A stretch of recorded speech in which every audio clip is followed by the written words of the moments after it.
Salut à tous, j'espère que vous allez bien.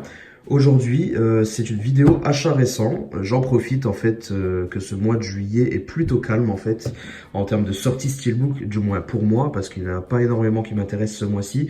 Du coup, bah, ça va me permettre d'avancer un petit peu dans mes vidéos achats récents. Donc voilà, on va avancer tout doucement et puis ça va permettre de rattraper un petit peu mon retard. Alors, on va démarrer tout de suite d'ailleurs avec allez, un petit résumé de ce qu'il y aura, de la marée, un steelbook tout de même et un manga. D'ailleurs, je vais commencer par le manga. Megalobox, un petit manga qui a l'air plutôt sympa. Je dis ça parce que je ne l'ai pas regardé encore en entier. J'étais de passage chez Auchan, hein, en grande surface, et puis je vois que sur une étagère, je vois qu'il y a pas mal d'exemplaires de ce manga en DVD, en Blu-ray. Je me dis, tiens, qu'est-ce que c'est que ça? Pourquoi j'en ai pas entendu parler? Bon, c'est vrai que je suis plus trop l'actualité manga, mais écoutez, ça m'a assez titillé pour que je sorte mon téléphone et que je cherche un petit peu plus d'infos dessus. Rapidement, hein, j'étais quand même au milieu du rayon, donc j'ai juste regardé vite fait les notes, regardé un peu le synopsis, puis voilà, voir si ça me tentait un petit peu. J'ai regardé une espèce de petite bande-annonce. Ça avait l'air plutôt pas mal. Megalobox, c'est l'histoire ça se passe dans un avenir proche. Les boxeurs ont des exosquelettes, des espèces d'exosquelettes, ouais, qui donnent des frappes surpuissantes selon l'exosquelette que nous avons. Et il y a une compétition qui va être lancée et notre jeune héros qui est ici va se lancer dans cette compétition, dans ce concours, pour essayer de l'emporter sans exosquelette et montrer son talent. Et donc, scénario assez simpliste jusqu'ici, je suis qu'à la moitié de la série, mais c'est pas trop mal, c'est pas trop mal, les personnages sont assez creusés et il y a une ambiance assez particulière que j'aime assez, donc je sais pas, on verra bien une fois que ça sera terminé, mais écoutez, c'est plutôt pas mal, hein. C'est plutôt pas mal pour l'instant. Alors ensuite, niveau film, je me suis pris un film qui m'avait aussi pas mal traumatisé dans mon enfance. Je vous dis aussi parce que dans ma dernière vidéo achat récent, je vous parlais de L'Exorciste, le film qui m'avait pas mal traumatisé dans mon enfance. Il y en a un autre, il s'agit de Poltergeist, beaucoup moins hein, bien sûr, mais j'avais eu mon petit lot de frissons quand même. Je l'ai vu aussi assez jeune. Ce film m'a quand même énormément marqué. J'en étais pas terrorisé le soir dans le noir ou quoi que ce soit, mais ce film m'a quand même marqué. Et du coup, ben voilà, j'étais curieux de le retrouver en Blu-ray. Donc c'est un import anglais. Je sais plus si je l'ai commandé sur Amazon ou ailleurs. Mais c'est un apport anglais qui revenait pas cher du tout et on a la même piste VF Dolby Digital 2.0. Donc c'est du stéréo Dolby Digital, je sais plus. C'est pas précisé. French 2.0, ouais, bon, ça doit être du stéréo Dolby Digital sûrement. Enfin bref. Bah écoutez, j'étais plutôt content de le rentrer et je l'ai regardé et il m'a toujours aussi plu, il m'a énormément plu et même s'il a un petit peu vieilli, bah j'ai vraiment pris mon pied devant. Après bon, c'est peut-être parce que il m'a reprojeté dans mon enfance, donc je suis pas très objectif sur ce film, mais voilà, j'ai bien kiffé. N'hésitez pas à me dire ce que vous en pensez de ce film. Ensuite, le petit amarré suivant, il s'agit de Master and Commander. Alors celui-ci, je pourrais pas vous dire ce que j'en pense, tout simplement parce que je ne l'ai pas vu. Je me le suis commandé sur Univers Blu-ray. Avant qu'ils ferment leurs portes parce que voilà j'ai liquidé un petit peu mes points que j'avais dessus et je me suis pris Master and Commander que je n'ai jamais vu. Alors je sais que c'est quand même un film assez connu et je sais pas, j'ai jamais eu l'occasion de le voir, donc pourquoi pas. Je vais le regarder et puis pourquoi pas, s'il me plaît beaucoup, bah j'opterai peut-être pour le steelbook anglais, il me semble. On a un joli steelbook en Angleterre, il me semble. Je regarderai ça de plus près. Mais voilà, j'ai hâte de découvrir ça. N'hésitez pas à me dire si jamais ce que vous pensez du film, hein, si jamais ça peut m'aiguiller, me donner un peu plus envie de le voir ou me casser mon délire, c'est possible aussi, hein, mais bon, il n'y a pas de problème. Voilà. Ensuite, je me suis pris également, plus récemment celui-ci, Rémi sans famille, hein, parce que je crois qu'il est sorti il y a ouais, quoi, là, 1 ou 2 semaines, pas plus. Bah écoutez, Rémi sans famille. Vraiment, vraiment sympa. L'avantage, c'est que moi, je ne connaissais pas du tout l'histoire de Rémi sans famille, et pourtant, il y en a eu des adaptations de ce film, apparemment. Enfin, de ce film. Je sais même pas ce que c'est à la base, un dessin animé, ou à la base, c'était un roman, je sais même pas. Mais je sais qu'il y a eu pas mal d'adaptations, il y a un dessin animé, il y a eu des films, il y a eu des livres, etc. Mais je n'ai jamais connu cette histoire, je m'y suis jamais réellement intéressé, et donc, bah, j'ai été le voir au cinéma quand il est sorti il y a 4 mois, sans trop de conviction, hein. Je me suis dit pourquoi pas, la bande-annonce avait l'air plutôt sympa, allez hop, allons-y. Et puis bah écoutez, il m'a plutôt plu, même si dans la première demi-heure, on va dire, les premières 20 minutes, je trouvais ça un petit peu surjoué, un petit peu, il y avait des petites scènes qui m'ont dérangé, j'ai trouvé ça un peu trop surjoué de la part de certains acteurs. Mais finalement après on se laisse prendre au jeu et puis l'histoire m'a bien intéressé et puis je me suis plongé dedans quoi. Du coup ben non le film m'a plutôt bien plu et donc voilà. J'ai pas hésité, je me le suis pris en Blu-ray, je l'ai montré à ma femme, elle a bien aimé également. Donc voilà, c'est cool. Ensuite, encore un Blu-ray que je me suis pris assez récemment. Je l'ai pris quand il est sorti. Je sais plus, ça fait quelques temps là, pas si longtemps que ça doit faire un petit mois. Undercover, une histoire vraie. Alors ce film-là, lui, j'avais peur qu'il ne sorte pas en Blu-ray parce qu'il a pas fait un box-office de malade. Mais c'est normal en même temps, il a été très mal distribué dans les cinémas. J'ai halluciné de le voir dans mon Gaumont parce que habituellement mon Gaumont passe vraiment que des blockbusters. Là, ils lui ont laissé une chance. Il est passé. Bon, il est resté que 1 ou 2 semaines dans une toute petite salle.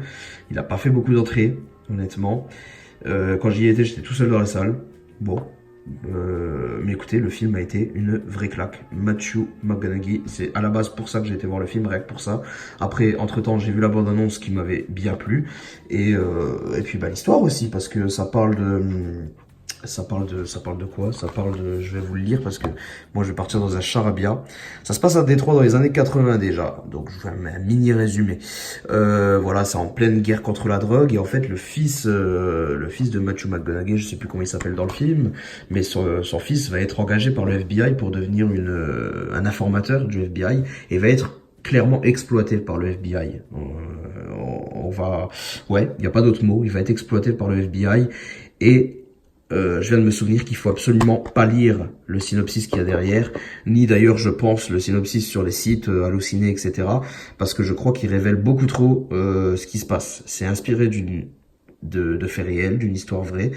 Donc laissez-vous un peu de surprise, ne lisez rien à propos de ce film, parce que tout est révélé déjà juste derrière.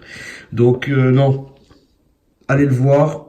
Enfin, allez le voir. Non, il est plus au cinéma, mais regardez-le si vous avez l'occasion, si vous aimez bien ces acteurs. D'ailleurs, Richie Merritt, apparemment, s'appelle le jeune, et je l'ai trouvé plutôt convaincant dans le film. Il était plutôt bon.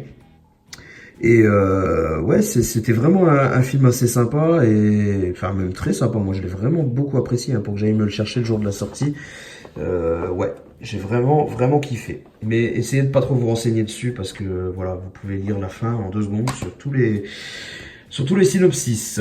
Dernier amarré de cette sélection, il s'agit de Kick-Ass. Vous vous souvenez, j'ai reçu une édition premium de Kick-Ass magnifique. Eh bien, il me manquait le Blu-ray français que je n'avais toujours pas.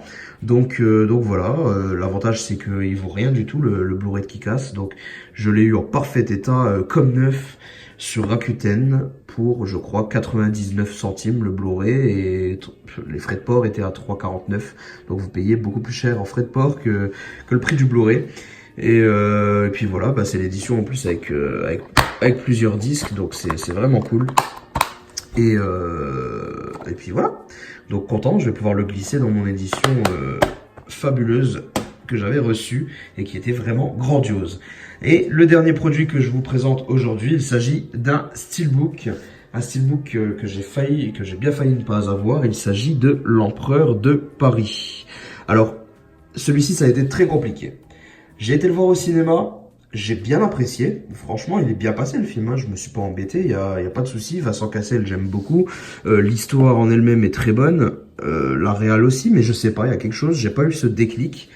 Le film, j'ai bien aimé, mais sans plus. J'ai bien aimé, mais il n'y a pas eu ce truc que je me suis dit à la fin. Ah bah celui-là, c'est sûr, je l'achète direct. Voilà, il n'y a pas eu ce truc-là. Et du coup, j'étais assez hésitant. Après, quand j'ai vu qu'il y avait un steelbook qui sortait, ça m'a déjà un petit peu plus titillé. Après, je me suis dit non, tu es quand même très hésitant, ne le prends pas. Au bout d'un moment, bon voilà, je zappe un petit peu ce steelbook et puis vous savez le fameux épisode qu'il y a eu avec Amazon et ses coupons, ces bugs là où on pouvait choper des éditions à 3-4 euros là. Et ben, je suis tombé moi sur l'Empereur de Paris et c'est le seul que j'ai essayé de choper sur le bug Amazon. Je me suis pris l'Empereur de Paris à 3,99, je crois que c'était ça. Hein. Ben, je l'ai pas eu. Ils m'ont annulé ma commande.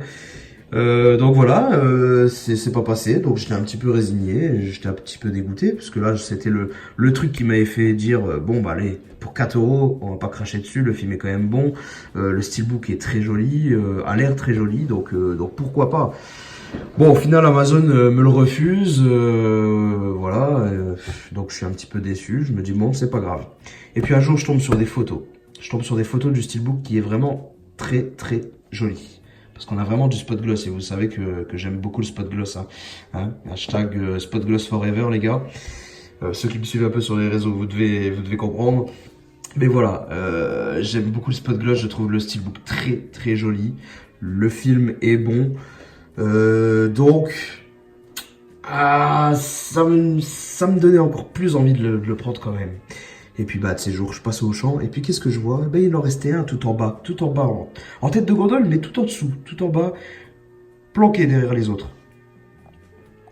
Planqué derrière le reste comme ça, tu vois. Plus rien d'autre. Je me dis, je sais pas, je l'ai vu dépasser, je l'ai sorti, je dis, c'est un signe ça, c'est qu'il m'était destiné. Je le retourne, il a l'air en parfait état, je dis allez hop, on réfléchit pas une seconde, je le prends, c'est parti.